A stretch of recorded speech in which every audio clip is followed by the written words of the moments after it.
আরাধ্য দেবতার উপাসনা আমরা সবাই করে থাকি। সবাই চাই যে আমাদের প্রার্থনা যেন ঈশ্বরের কাছে পৌঁছয়। কিন্তু পুজো করার সময় চোখে জল আসা, হাই ওঠা এবং কখনো কখনো ঘুম পেয়ে যাওয়া, এরকম নানান রকম ঘটনা আমাদের সাথে ঘটতে থাকে। এই ঘটনাগুলি ঘটার অর্থই বা কী এবং আমাদের প্রার্থনা ঈশ্বরের কাছে পৌঁছালো কিনা তা কিভাবে বুঝবেন, এই নিয়েই আমাদের আজকের ভিডিও।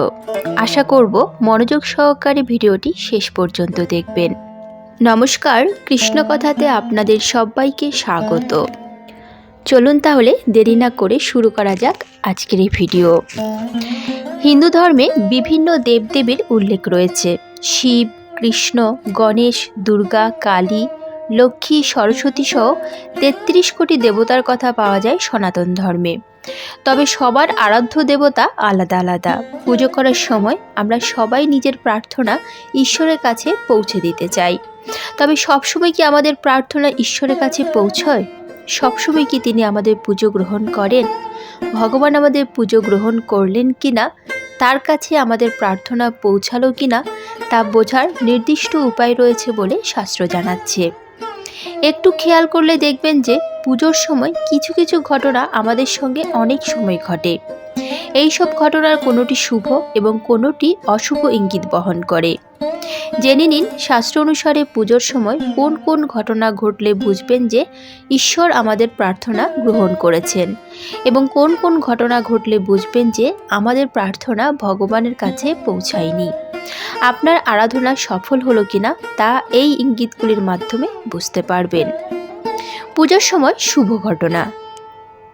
প্রথমে জেনে নেওয়া যাক পুজোর সময় শুভ ঘটনাগুলি কি কি। ১ নম্বর, পুজো করার সময় যদি আপনার চোখ জলে ভরে ওঠে তাহলে তা অত্যন্ত শুভ লক্ষণ বলে মনে করা হয়। এর অর্থ আপনার উপাসনা ঈশ্বর গ্রহণ করেছেন এবং তার আশীর্বাদে আপনার জীবনের সব দুঃখ কষ্ট খুব শীঘ্রই দূর হতে চলেছে। মনে রাখবেন, সনাতন ধর্মে পুজোকে অত্যন্ত গুরুত্ব দেওয়া হয়। প্রতিটি বাড়িতে প্রতিদিন সঠিক সময়ে পুজো করা হয়। ভগবানের ভক্তির সঙ্গে যুক্ত থাকাই দুঃখ থেকে মুক্তি পাওয়ার একমাত্র উপায়। কিছু লোক ভক্তিকে তাদের জীবনের ভিত্তি হিসাবে বিবেচনা করে এবং তাদের সমগ্র জীবন ঈশ্বরকে উৎসর্গ করে। ভক্তির পথ খুব কঠিন, কিন্তু এর অনুভূতি সবচেয়ে সুন্দর।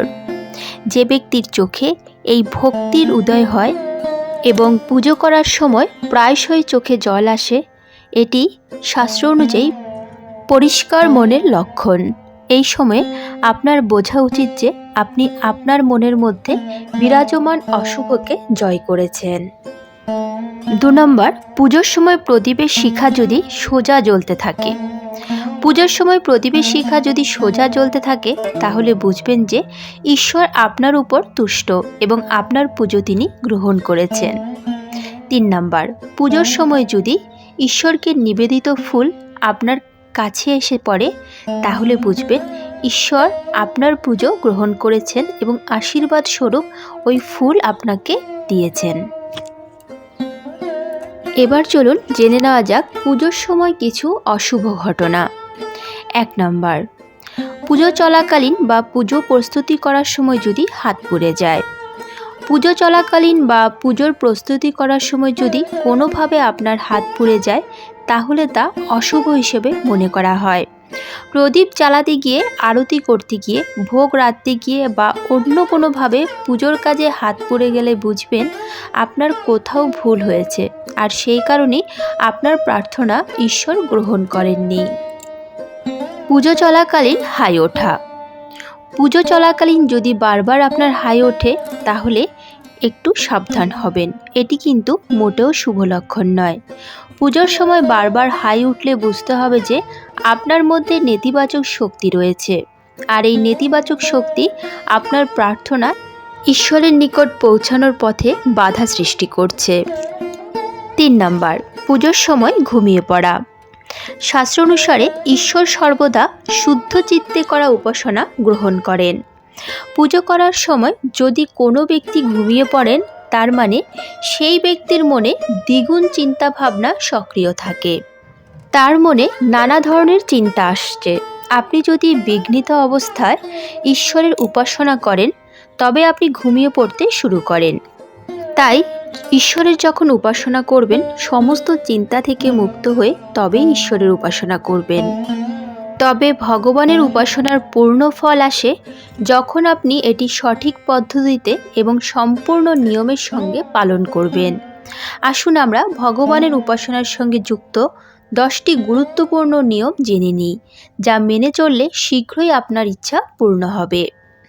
অনেক সময় যারা ভগবানের উপাসনা করেন তাদের অভিযোগ থাকে যে অনেক পূজা করেও তারা তাদের পুজোর ফল পাচ্ছেন না। এমন অবস্থায় এটা জানা খুবই গুরুত্বপূর্ণ হয়ে ওঠে যে কী কারণে আপনি আপনার সাধনার সঠিক ফল পাচ্ছেন না, বা বলুন যে আপনি ঈশ্বরের কৃপা লাভ করতে পাচ্ছেন না। এটা বিশ্বাস করা হয় যে ভগবানের উপাসনার পূর্ণ ফল আসে যখন আপনি এটি সঠিক পদ্ধতিতে এবং সম্পূর্ণ নিয়মের সঙ্গে পালন করবেন। আসুন তাহলে আমরা ভগবানের উপাসনার সঙ্গে যুক্ত 10টি গুরুত্বপূর্ণ নিয়ম জেনে নিই, যা মেনে চললে আপনার ইচ্ছা সম্পূর্ণরূপে পূর্ণ হবে। 1 নম্বর, ভগবানের উপাসনার প্রথম এবং সবচেয়ে গুরুত্বপূর্ণ নিয়ম হলো আমাদের সর্বদা ভক্তি ও শুদ্ধ চিত্তে তার উপাসনা করা উচিত। 2 নম্বর, ঈশ্বরের উপাসনা সঠিক পথে এবং সঠিক জায়গায় করা উচিত। বাস্তু অনুসারে বাড়ির পুজোর স্থান সর্বদা উত্তর পূর্ব দিকে হওয়া উচিত এবং পুজো করার সময় আমাদের মুখ পূর্ব দিকে হওয়া উচিত। 3 নম্বর, ঈশ্বরের উপাসনা করার সময় আমাদের সর্বদা পঞ্চদেব অর্থাৎ সূর্যদেব, শ্রী গণেশ, দেবী দুর্গা, ভগবান শঙ্কর এবং ভগবান বিষ্ণুর ধ্যান করা উচিত। 4 নম্বর, ভগবানের আরাধনায় স্নানের পর পরিচ্ছন্ন বস্ত্র পরিধান করে সর্বদা শুদ্ধ চিত্তে পুজো করতে হবে। 5 নম্বর, ঈশ্বরের উপাসনায় সর্বদা মন্ত্র এবং প্রার্থনা সঠিকভাবে উচ্চারণ করুন। যথোপযুক্ত জপমালা সহ দেবতা এবং গ্রহ সম্পর্কিত মন্ত্রগুলি জপ করুন। জপের জন্য অন্য কারো মালা বা গলায় পরা মালা ব্যবহার করার ভুল করবেন না। 6 নম্বর, ভগবানের পুজোর পর আরতি করতে হবে।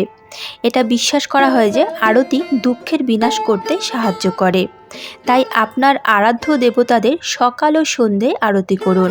সর্বদা দাঁড়িয়ে ভগবানের আরতি করুন। 7 নম্বর, সকাল ও সন্ধ্যে নিয়মিত তুলসী পুজো করুন। তুলসী শ্রীকৃষ্ণের অত্যন্ত প্রিয়।